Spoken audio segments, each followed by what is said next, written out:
জসিম ভাই, আসসালামু আলাইকুম ওয়া রাহমাতুল্লাহি ওয়া বারাকাতুহু।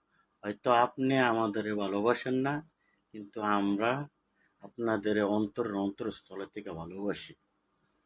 তো বিভিন্ন জায়গায় কিন্তু বুড়িচং ব্রাহ্মণপাড়ার ভিতরে সকলে কিন্তু আলোচনা করে একটা, আবার আপনি অন্যরকম মাইন্ড করেন না।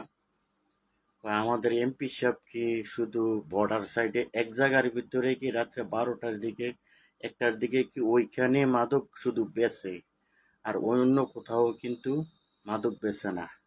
মানে এটা প্রশ্ন করে আর কি আমাদের। তো প্রশ্ন করলে তা আমি কই ঠিকই তো, ভারতের সাইডে তো এটা তো অবশ্যই ও হ্যাঁ নিয়ে যাইব।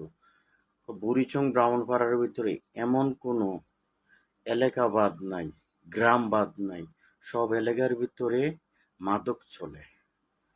তো আমাদের এমপি সাহেব যদি মাদকের ব্যাপারে যদি মুক্ত করতে চায়, বুড়িচং ব্রাহ্মণপাড়ার ভিতরে মুক্ত করতে চায়, তাইলে বুড়িচং ব্রাহ্মণপাড়ার ভিতরে যতটি গ্রাম আছে সব গ্রামের ভিতরে কিন্তু মাদক চলে, মাদক খায়, মাদক চলে।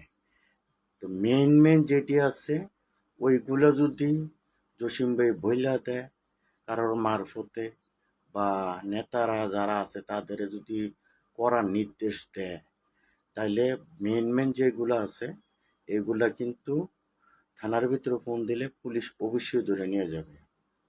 তো আমরা কিন্তু বিভিন্ন ধরনের বিভিন্ন কৌশলে কিন্তু আমরা মানুষকে বুঝাই, কিন্তু মানুষ কিন্তু এটা বোঝে না। তো জসিম ভাই, আপনাকে আমরা সবসময় ভালোবাসছি, আমরা এখনো ভালোবাসি।